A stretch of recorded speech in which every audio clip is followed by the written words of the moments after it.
Bonjour à tous, je suis ravie de vous retrouver pour un nouvel épisode. La semaine que j'ai passée a été assez challenge, à la fois du point de vue professionnel avec des nouvelles missions, la pression vu le contexte actuel dans lequel on vit, une nouvelle équipe aussi à laquelle il faut s'intégrer, il faut apprendre à communiquer, à travailler en collaboration. Donc c'était assez compliqué ces derniers temps. Et d'un autre côté, c'est aussi au niveau personnel, il y a eu des choses un peu challengeantes, des problèmes de communication entre amis, des non-dits, et j'ai eu des pensées un peu négatives. Bon, d'une part, quand j'ai eu ces pensées négatives, je me suis dit, comment faire pour arrêter, tout simplement. Comment faire pour changer ma façon de penser, sachant que je travaille vraiment de façon continue sur ma façon de me parler à moi-même, de parler aux gens, d'interagir avec les gens. Et c'est vrai que du coup, avec ces personnes avec lesquelles il y a eu des non-dits, moi j'ai commencé à me faire des films, j'ai commencé à faire des suppositions, à voir, à prendre personnellement ce qu'ils disaient ou ne disaient pas justement. Et là, direct, je me suis dit, stop. Rappelle-toi d'un livre que tu as lu, pas qu'une fois d'ailleurs, que tu as lu plusieurs fois, que tu as conseillé à d'autres personnes et qui t'a fait énormément de bien et qui a énormément changé ma façon de penser et ma façon d'interagir avec autrui et avec moi-même. C'est les 4 accords Toltec. Je ne sais pas si vous connaissez ce livre. Je le vends entre guillemets aux gens autour de moi souvent qui prennent certaines choses personnellement, qui vont avoir tendance à faire des suppositions. Et c'est vrai que ce livre-là, il est très très très très fort. En tout cas sur moi, il a eu un impact fort. Avec ces 4 petits accords entre guillemets, j'ai changé pas mal de choses dans mes habitudes. Donc c'est un livre que je vous conseille vivement d'acheter ou d'emprunter à la bibliothèque ou à un ami. Et du coup, je vous mettrai le lien en description si vous ne connaissez pas ce livre, tout simplement pour en savoir plus.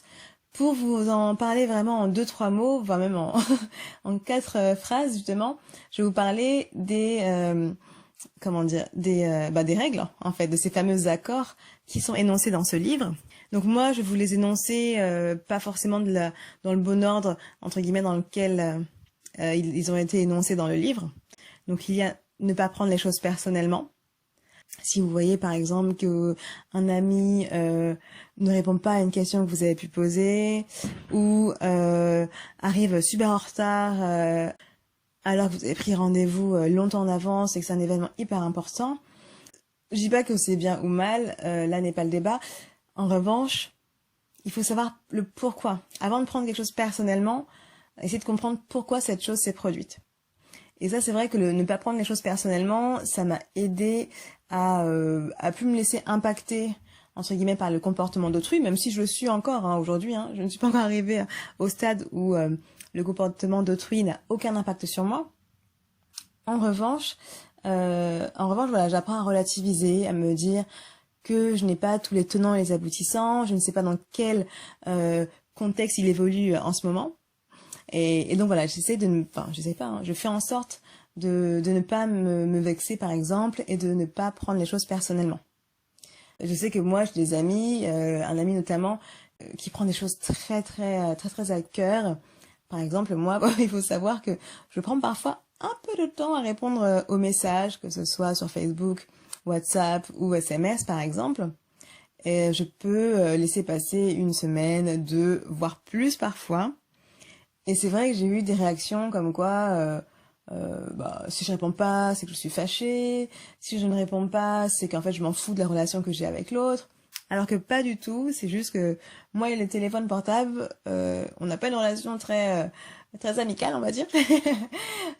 Et je me sens vraiment pas obligée de répondre tout le temps et de façon instantanée aux messages. Et c'est vrai que les personnes en face se vexent. Alors que si elles avaient cette phrase en tête qui est ne pas prendre les choses personnellement, je suis sûre qu'ils essaieraient de comprendre moi aussi ma façon de voir les choses. Donc ça, c'était le premier accord, ne pas prendre les choses personnellement. Je vous parle maintenant d'un deuxième accord qui est toujours faire de son mieux. Donc ça, c'est quand même assez puissant, je trouve aussi, comme phrase et comme accord. Tout simplement que parfois, on va être dans une situation dans laquelle on va vraiment donner vraiment de sa personne, de l'énergie, faire de son mieux. Et au final, on finit par ne pas atteindre l'objectif qu'on visait. Ça, je pense que ça vous est arrivé. Moi, personnellement, ça m'est arrivé à plusieurs reprises. Et on a tendance à se dire, mais t'as été nul là, mais pourquoi t'as pas réussi et voilà, on s'en veut, on se remet en question, on remet en cause nos compétences, etc. Et en fait, peu importe la situation dans laquelle on évolue, si on fait de son mieux, mais vraiment de son mieux, c'est-à-dire qu'on on mobilise toutes nos ressources pour atteindre un objectif, eh bien forcément, on ne peut pas avoir de regrets parce que on allait plus ou moins au bout de nos capacités ou connaissances, par exemple. Et ça, c'est vachement important. Moi, j'ai un exemple tout bête. Donc en 2017, j'ai couru un marathon, le premier marathon que j'ai couru, le seul d'ailleurs, pour le moment, parce que je compte bien en faire d'autres. Et c'est vrai que moi, mon but ultime, c'était de le finir. Après, mon but second, on va dire, était de le finir, mais avec un score plutôt bon. Enfin, plutôt bon. Pas trop mauvais, on dira. Et j'avais notamment envie de le finir en moins de 5 heures. Et du coup, je l'ai fini en 5h23, ce qui était très long, je vous le garantis. Et donc du coup, je n'ai pas atteint mon objectif, que je partageais pas forcément avec les autres, parce que je le gardais en moi, c'est mon petit objectif secret. Je disais aux autres, oui, je veux juste le finir. Et au fond de moi, je me disais, je veux le finir, mais avec un score pas trop dégueu. Au final, j'ai pas été déçue parce que c'était quand même assez dur. Le plus dur était, je pense, à partir du 31e kilomètre, où vraiment, là, je souffrais sur le plan physique. Et j'ai dû vraiment me motiver à aller jusqu'au bout. Je me suis parlé à moi-même, par exemple, pendant environ une dizaine de kilomètres, pour me convaincre que j'étais capable de le finir. Et donc, au final, j'étais pas déçue, même si j'ai toujours un peu honte, entre guillemets, de parler de mon chrono. D'une part, pas trop déçue parce que c'était mon premier. D'autre part, pas trop déçue parce que je suis allée jusqu'au bout. Et ça, je suis fière de moi et j'ose le dire. Et d'autre part, tout simplement parce que je m'étais pas entraînée pour ce marathon. Je sortais d'une rupture un peu difficile qui m'avait vraiment, une relation qui m'avait vraiment bouffé énormément d'énergie et de tranquillité d'esprit. Donc j'avais démarré des entraînements, j'ai pas pu je les ai pas finis en tout cas. Et donc voilà, en tout et pour tout, j'ai pas beaucoup couru avant ce fameux marathon qui était à Bordeaux. Et donc voilà, même si j'ai honte d'en parler, je sais que sur certains forums de coureurs, sur Facebook notamment, certains se moquent parce qu'ils sont pour la compétition, enfin entre les coureurs, ils veulent absolument faire un super chrono. Et voilà, il y a eu un peu de retour condescendant par rapport à mon chrono. Et en fait, je me dis, la compétition, je l'ai pas contre X ou Y. La compétition, je l'ai avec moi-même. C'est-à-dire, c'était mon premier marathon. Donc, l'élément de comparaison était simplement que je n'avais jamais couru de marathon auparavant. Donc, moi, je ne pouvais pas ne pas être contente. Et j'ai rien lâché parce que mon but était de finir. Et là, j'ai fait de mon mieux. Et donc ça, c'est un accord qui est hyper, hyper important. Un troisième accord est ne pas faire de suppositions. Et ça, je pense que c'est un des accords les plus puissants. Bon, j'utilise beaucoup ce mot, je suis désolée, mais un accord très très fort en tout cas que j'ai pu lire dans ce livre et qui a littéralement changé ma façon d'aborder les choses. Donc, ne pas faire de suppositions. Ce qui a été amélioré suite à cela, suite à l'application de cet accord, c'est tout simplement la communication que je pouvais avoir avec autrui. Donc d'habitude, avant que j'ai pu lire ce livre et appliquer certains principes, quand je savais pas trop ce qui se passait, quand j'avais des doutes, je finissais par me faire des nœuds au cerveau, là, une gymnastique dans ma petite tête, pas très saine parce qu'on finit par avoir des pensées négatives qui entraînent d'autres pensées négatives. Et du coup, au final, on ne sait pas la réponse, on ne sait pas ce qu'il en est. Voilà, j'ai pas forcément d'exemple concret à vous donner, mais tout ça pour dire que ce que j'ai appris à faire en lisant ce livre, c'est à demander tout simplement. J'essaie de trouver un exemple banal, tout simplement les personnes qui se vexent quand je ne réponds pas aux messages dans l'instant T, comme ça, de façon hyper rapide. Eh ben, je leur explique que non, je ne suis pas fâchée, non, je ne fais pas la tête, et si la prochaine fois ce doute naît entre guillemets dans leur tête, qu'ils viennent m'en parler. Et ça, c'est beaucoup plus simple. Je vois bien que en couple, notamment dans mes relations amicales, familiales, ça apaise les relations parce que on apprend à communiquer, on apprend à dire les choses simplement, évidemment toujours avec de la bienveillance pour ne pas blesser autrui, mais ça facilite la communication. Parfois, ça peut être compliqué parce que on met des mots sur certaines choses, mais entre eux, aujourd'hui c'est vraiment mon mode de fonctionnement. Entre eux, vraiment me tracasser pendant des heures, voire des jours. Alors peut-être que je vais y penser pendant quelques temps, quelques heures ou quelques jours, ça peut arriver. Mais à un moment donné, si je n'ai pas de réponse concrète, on va dire, et fiable aussi, puisque les suppositions c'est pas toujours vrai, je demande. Et là, je gagne un temps fou à me dire que la réponse c'est l'autre qui l'a au final. Donc moi je pose la question et hop, fini les suppositions, j'ai ma réponse. Donc ça, je pense que si je devais là je suis qu'au 3e, mais parler de tous les accords, le 3e dont je vous ai parlé, c'est vraiment celui qui a eu un impact le plus fort sur moi. Le dernier accord du coup de ce livre, c'est donc avoir une parole juste, c'est-à-dire ne pas être médisant, ne pas critiquer autrui, soi-même bien évidemment, et du coup toujours dire la vérité. Donc ça aussi, ça peut être compliqué parfois de dire certaines vérités. Moi, j'ai peut-être eu tendance à contourner un peu tout les vérités pour pas blesser autrui, par exemple, mais en fait, ça ne sert personne. Ça ne sert pas la personne avec qui on échange, et même nous, on se sent pas bien de pas forcément dire les choses telles qu'elles sont. Donc, c'est un accord qui est important, qui est pas forcément facile à appliquer, parce qu'on dit toujours que, on entend parfois en tout cas que la vérité blesse, mais je pense qu'elle est quand même bonne à dire. Avec les formes, toujours avec la bienveillance, mais pour moi il est important d'en discuter. Donc voilà les 4 accords, et qui en fait sont presque aujourd'hui un mode de vie pour moi, puisque je fais de tout, je fais de mon mieux pour les appliquer au quotidien dans toutes les relations que je peux avoir. Et c'est vrai que ce livre, il pourrait se suffire pour parler de ce podcast qui est comment reprogrammer son cerveau. Et donc, si on devait quand même aller plus loin, on pourrait reprendre aussi des choses que j'ai dit dans le dernier podcast. La première chose, c'est prendre conscience de ses pensées. Je ne sais pas si vous l'avez déjà fait, je ne sais pas si vous avez écouté le podcast précédent, mais c'est important de savoir ce qui se passe dans notre tête et de se rendre compte qu'au final, parfois, on a des pensées négatives qui émergent suite à certaines situations et sur lesquelles il faudrait peut-être travailler. Et comment faire je pense aujourd'hui, c'est une façon les plus faciles et concrètes, pragmatiques et fiables de s'en rendre compte, c'est de les écrire. Écrire les pensées qui sont fortes, qui ont un impact fort sur nous. À la fois, comme j'ai dit précédemment dans le dernier podcast, les pensées positives, mais aussi les pensées négatives. Donc c'est un journal qu'on tient au quotidien avec une petite date où on indique la pensée. Quelle situation a provoqué cette pensée, qu'elle soit négative ou positive? Et on peut aussi ajouter ce que l'on ressent. Est-ce que dans le corps, par exemple, on ressent une gêne à la poitrine, une crispation au niveau des joues, une raideur dans le corps? Donc c'est important de se rendre compte de tout ça.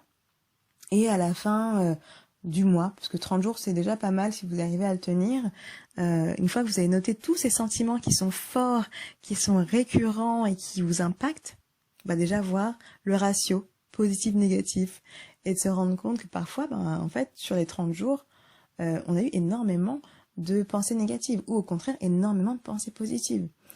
Et la colonne où on indique notamment l'origine ou la source, la cause de ces pensées, nous permettra de soit faire en sorte que ça recommence quand c'est positif, ou quand c'est négatif, essayer d'éviter certaines situations. Si par exemple, aller voir tous les dimanches votre belle famille provoque en vous un sentiment négatif, peut-être qu'il faut espacer les visites. Si par exemple, voir certaines personnes dans le cadre professionnel ou personnel provoque en vous de la gêne ou un certain malaise, peut-être éviter de les fréquenter. Si au contraire, passer du temps avec votre famille, ou votre belle famille d'ailleurs, ça peut se passer bien aussi, avec vos enfants, vos neveux, vos amis, vos meilleurs amis, peu importe, votre mari, votre femme, provoque en vous de la joie, du bonheur, on va se dire, on va continuer à aller dans ce sens-là, on va continuer à fréquenter certaines personnes ou à faire certaines activités. Moi, pour mon cas, je sais que danser la salsa, ça provoque en moi, mais tout de suite, une libération qui n'a pas de prix.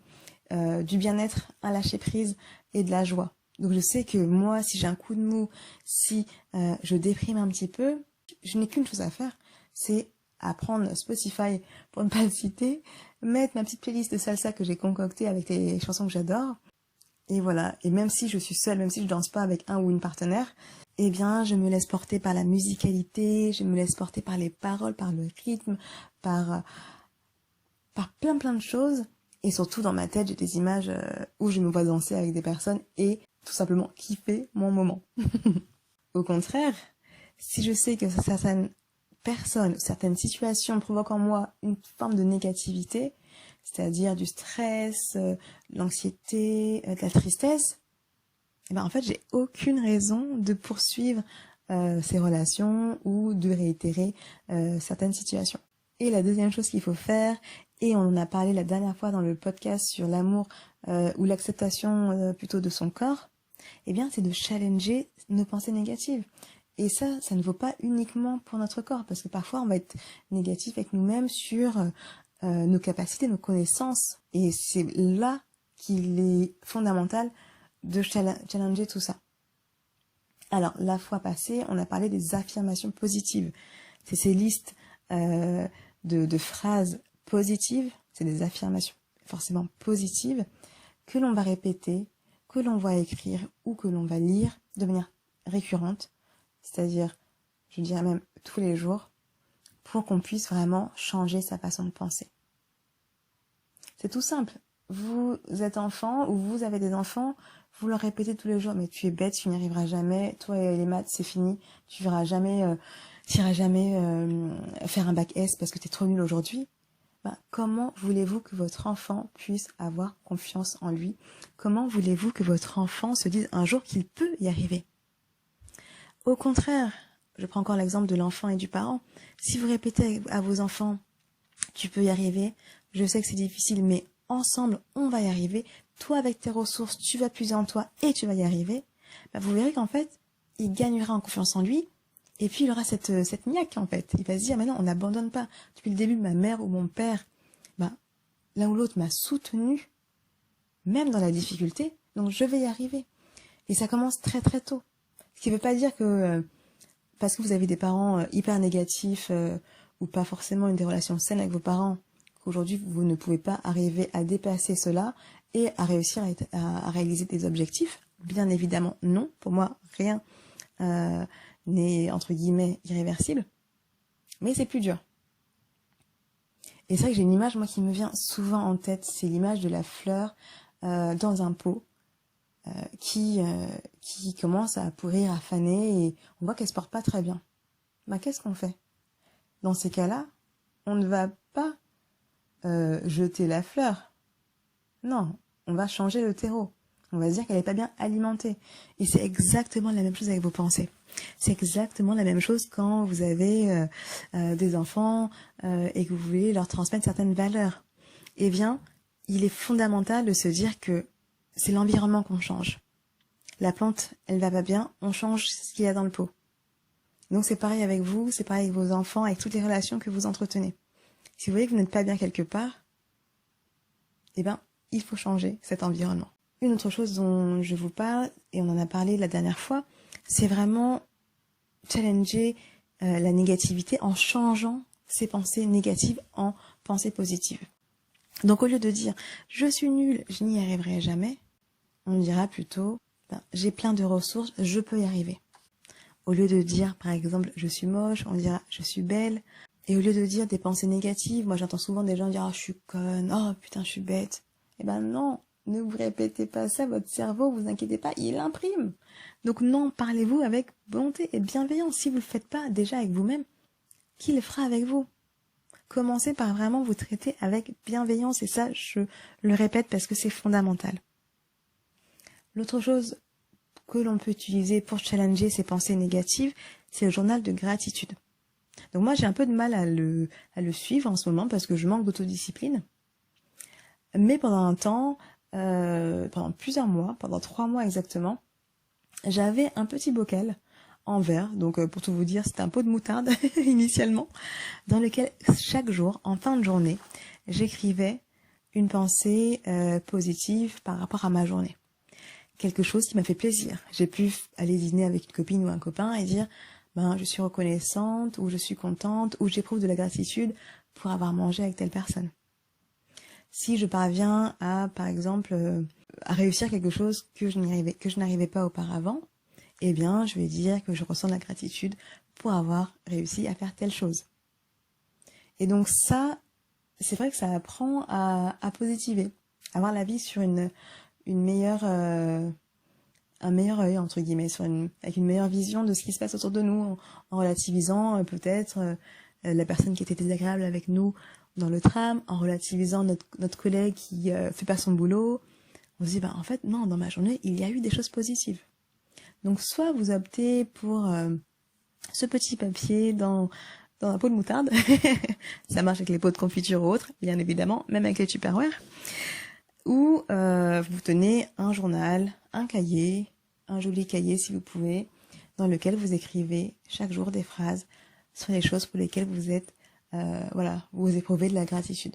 L'autre chose qu'on peut faire pour challenger ces pensées négatives, et là c'est plus par rapport aux pensées négatives liées au futur, c'est la visualisation. Alors il y a plusieurs façons de le faire. D'une part, il y a le tableau de visualisation. Donc c'est un tableau qui est plus ou moins grand, qu'on met à un endroit devant lequel on passe souvent. Ça peut être dans la salle de bain, le matin quand on va se doucher, se préparer, ou le soir. Ça peut être dans la chambre, là où on passe parfois du temps avant de s'endormir. Ça peut être également dans votre salon, ça peut être également dans le fond d'écran de votre ordinateur ou téléphone. Et c'est en gros un tableau qui va comprendre des phrases sur le futur que vous voulez atteindre ou sur les pensées que vous voulez avoir envers vous-même et des images. Si vous voulez par exemple, je sais pas, voyager à New York, vous mettrez des images de New York. Si vous voulez par exemple reprendre la danse, peut-être que vous mettrez une photo de la danse que vous appréciez. Et donc, c'est des images par rapport à vos objectifs que vous voyez tous les jours et qui vous permettent de vous projeter consciemment et inconsciemment vers l'objectif ou les objectifs vers lesquels vous voulez tendre et bien sûr les objectifs que vous voulez atteindre. L'autre façon de faire de la visualisation, ça va être tout simplement en prenant du temps, en fermant les yeux et en imaginant la vie future que vous voulez atteindre.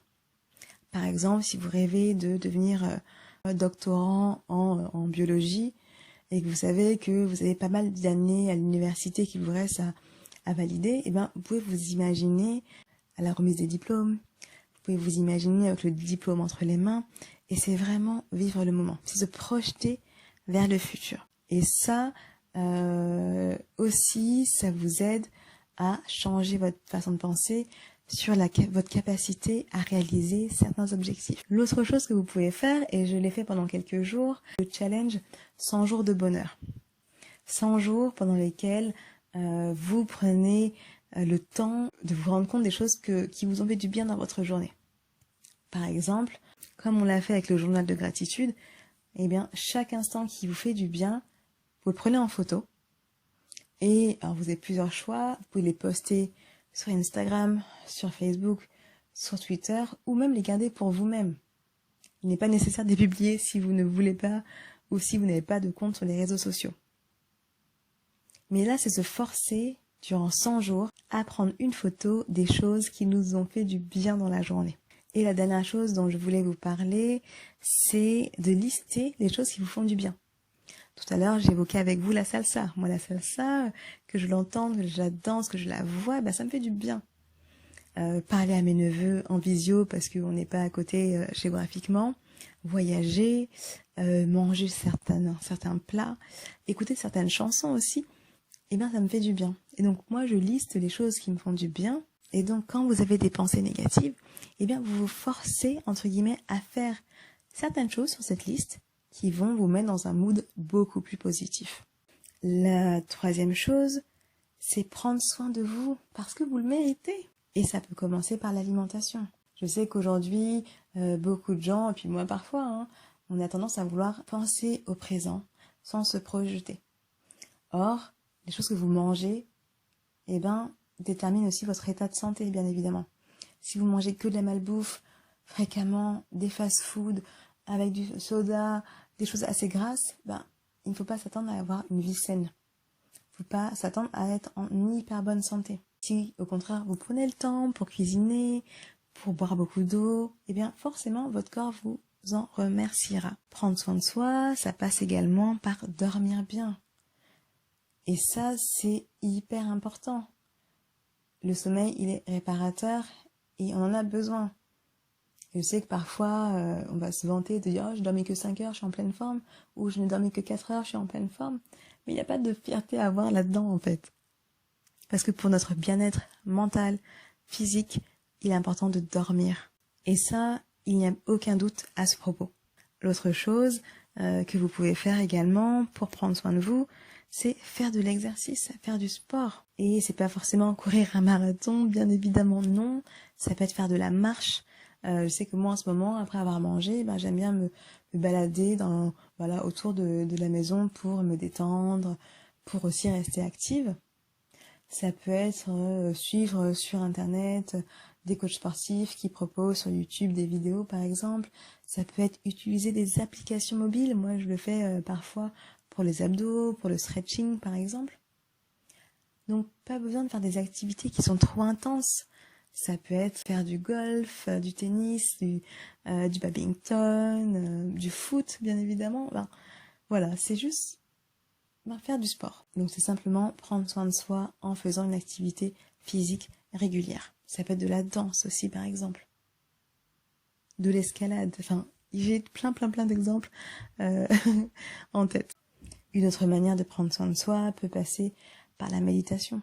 Méditation guidée, méditation silencieuse, méditation en marchant. Il y a plein de manières de méditer. Et je mets l'accent sur le fait d'être dans le moment présent pour pouvoir vraiment lâcher prise et vider l'esprit autant que possible. Une autre façon de prendre soin de soi, c'est en rigolant. Rigoler, on le sait, ça fait du bien. Et ça, on ne peut le nier. Et donc, allez voir un comédien qui vous fait rire, soit en spectacle, même si en ce moment, ça va être compliqué, mais sur YouTube, regardez des vidéos qui vous font rire. Écoutez à la radio aussi des chroniqueurs qui sont marrants. Faites en sorte aussi de rire, de prendre du bon temps comme cela pour prendre soin de vous. Et le quatrième point dont je voulais parler, et j'en ai parlé rapidement quand je parlais de l'exemple de la fleur dans son pot qui n'était pas en très grande forme, là, c'est vraiment faire attention aux personnes qui vous entourent. C'est s'entourer de personnes qui vous apprécient, qui vous aiment, qui vous traitent avec bienveillance et bonté. Et bien évidemment, que vous traitez aussi avec bienveillance et bonté. C'est Jim Rohn qui a dit que l'on est la moyenne des 5 personnes que l'on fréquente le plus. Alors ça, je vais pas dire que c'est puissant, mais c'est quand même assez fort. Et c'est vrai que ça fait partie des citations que j'ai pu lire à différents endroits qui ont eu un impact sur moi. Je ne sais pas si vous avez pris le temps de regarder qui était dans vos cercles d'amis, votre famille, vos collègues également. Je ne sais pas si vous avez pris le temps de vous rendre compte de cela, de savoir qui sont les personnes que vous fréquentez le plus. Que font-elles dans la vie? Quelle est leur façon de penser, d'agir avec les autres, d'agir en société, d'interagir entre eux aussi? Regardez ça Et dites-vous, est-ce que j'ai envie de ressembler à cette personne-là? Si la réponse est non, je vais pas vous dire qu'il est temps de changer de mari, d'amis, de collègues ou autre, mais il est temps peut-être de rééquilibrer certaines choses. Parce que on est la moyenne des 5 personnes que l'on fréquente le plus. Donc regardez qui est votre conjoint. Est-ce que son comportement, sa façon de penser, sa façon de parler correspond à ce que vous voulez? Est-ce que avec votre copine ou copain, si vous sortez avec une femme ou un homme aujourd'hui et que la relation devient plus ou moins sérieuse et que par exemple vous voulez avoir des enfants, projetez-vous dans ce futur où elle ou il sera le père ou la mère de vos enfants. Est-ce que c'est un bon exemple à leur donner? Pensez à ça. Et par rapport à vos amis, regardez leur façon de penser, d'interagir avec vous, d'agir, d'évoluer dans la société. Regardez cela et dites-vous, mais est-ce que moi j'ai envie de devenir comme ça? Et là, bien sûr, je ne dis pas que ça signifie qu'il faut couper les ponts avec toutes les personnes qui ne ressemblent pas à l'idéal, entre guillemets, que vous avez eu en tête ou à l'objectif que vous voulez atteindre pour votre propre personne. Mais tout à l'heure, je disais qu'il est bon de réajuster un peu les relations, c'est-à-dire peut-être voir des personnes dans un contexte différent. Ou voir des personnes un peu moins souvent, par exemple. Parce que l'environnement dans lequel vous évoluez, c'est lui qui vous nourrit. Si vous mettez une plante dans de la terre aride avec du sable, des cailloux peu fertiles, votre plante, elle va pas pousser. Et ce que vous changez, c'est pas la plante. Là, la plante, vous lui donnez un terreau bien fertile, elle pousse sans aucun problème. Ou presque. Donc, c'est l'environnement qui compte. C'est l'environnement qui est fondamental. Et ça, on le voit, moi je le vois personnellement, et là je vais parler de ma vie privée avec mes neveux. Je vois que la manière dont les parents, donc mes frères et sœurs, les ont éduqués, ont impacté clairement qui ils sont aujourd'hui. Et ça, c'est vrai pour tout le monde. Donc, traitez-vous avec bonté et bienveillance et entourez-vous des personnes qui vous font du bien, qui sont bienveillantes envers vous et qui vous inspirent aussi à être notamment une bonne personne, si ce n'est une meilleure. Voilà pour mon podcast du jour. Je voulais parler de ces 4 manières de reprogrammer son cerveau. Et j'espère que ça vous a été utile. Moi, j'ai adoré l'enregistrer et vous parler de cela. C'est vrai que la dernière fois, j'ai beaucoup parlé du corps parce que c'est important de l'accepter, si ce n'est de l'aimer et de l'apprécier. Mais en fait, je voulais mettre vraiment l'accent sur la reprogrammation du cerveau, entre guillemets, comment challenger sa façon de penser et comment vivre mieux, tout simplement. En prenant conscience de ses pensées, bien sûr, en challengeant surtout les pensées négatives, bien sûr, en prenant soin de nous et en nous entourant de personnes bienveillantes et aimantes envers nous. Donc voilà pour moi aujourd'hui. Encore une fois, merci pour votre écoute et pour le soutien que j'ai des personnes que je connais et aussi qui me découvrent. Je vous envoie des tonnes de love et de bonnes ondes et je vous dis à très très très bientôt. Bisous.